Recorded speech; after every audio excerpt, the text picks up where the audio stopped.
मैं अंजलि हूँ। मैंने और रवि में 1 साल की डेटिंग के बाद शादी की है। शादी में हमारे कुछ खास दोस्त और पेरेंट्स ही आए थे।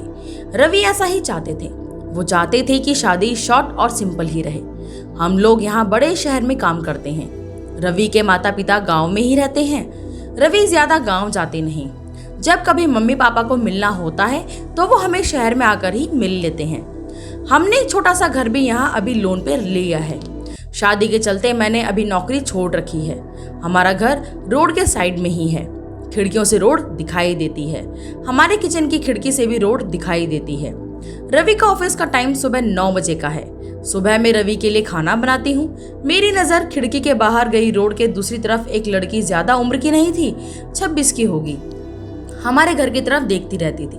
पहले दिन मैंने सोचा कि कोई होगी, लेकिन वो 3 से 4 दिन लगातार आती मुझे दिखाई दी। मेरे मन में सोचा कि जाकर उससे बात करूं। शायद किसी और घर समझकर हमारे घर की ओर देखती रहती होगी। सुबह रवि सोए थे।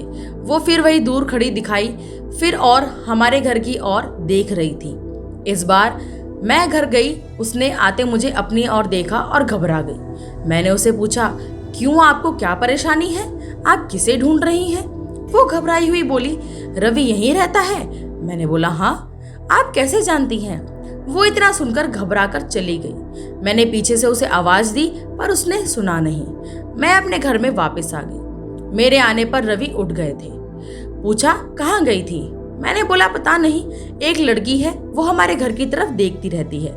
और मैंने जब जाकर उससे पूछा तो तुम्हारा नाम भी जानती है। तुम किसी गौरी सी सुंदर लड़की को जानते हो?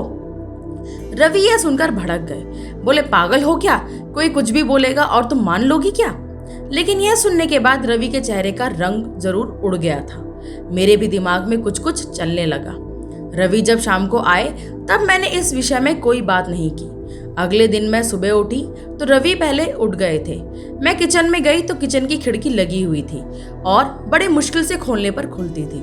मैं कोशिश कर रही थी, लेकिन ऊपर वाली कुंडी मुझसे नहीं खुली। मैं हमेशा नीचे की कुंडी से खिड़की लगाती थी, लेकिन आज खिड़की की ऊपर वाली कुंडी भी लगी थी। मैंने कैसे भी कुंडी खोली और खिड़की खोली तो मैंने देखा और देखकर हैरान रह गई। रवि उस लड़की से वहां जाकर उससे बात कर रहे थे। वो उस पर चिल्ला और गुस्सा कर रहे थे। लड़की रो रही थी और रवि ने उसे उंगली दिखाकर जाने को कहा। यह सब देखकर मैंने खिड़की बंद कर दी ताकि रवि को लगे नहीं कि मैंने उसे यह करते देखा है। रवि फिर घर में आ गए। मैंने ऐसे जताया जैसे कि मैंने कुछ देखा ही नहीं है। अब मुझे ना जाने कैसे कैसे ख्याल आने लगे। रवि मुझसे क्या छिपा रहा है? मेरे रवि से शादी करके कोई गलती तो नहीं कर दी? आखिर वो लड़की कौन है और रवि उस पर इतना गुस्सा क्यों हो रहे थे?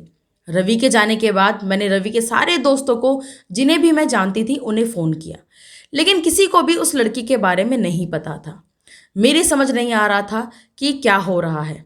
रवि से पूछना चाहती थी, लेकिन मुझे पता था कि वो झूठ ही बोलेगा।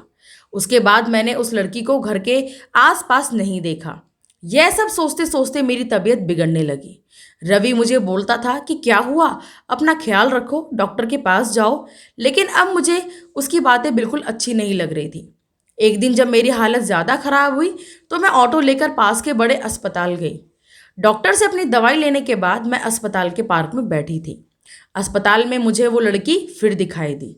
उसे देखते ही जैसे मेरी बीमारी पता नहीं कहाँ भाग गई।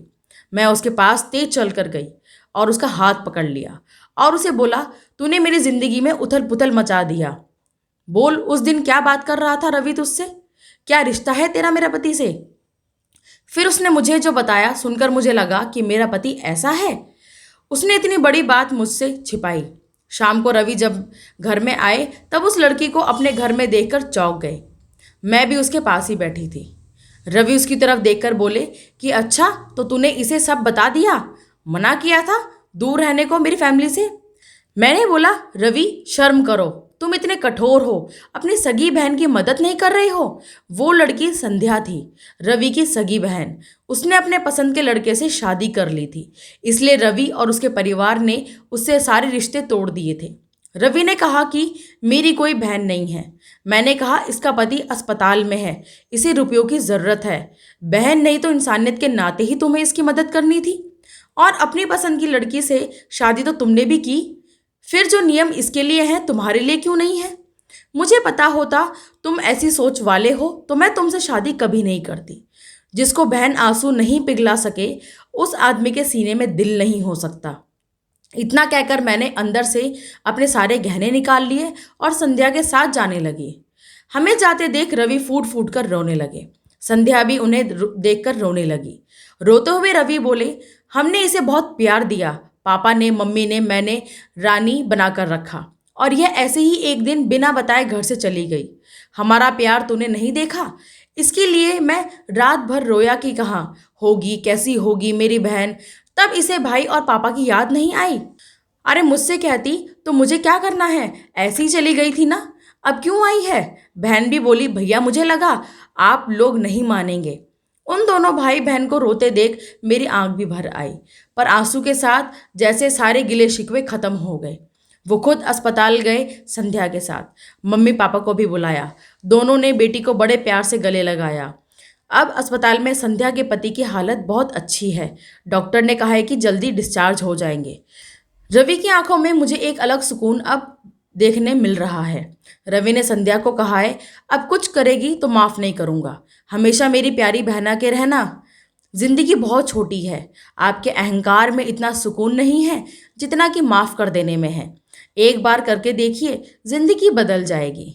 तो दोस्तों, आपको ये कहानी कैसी लगी हमें कमेंट करके ज़रूर बताएं।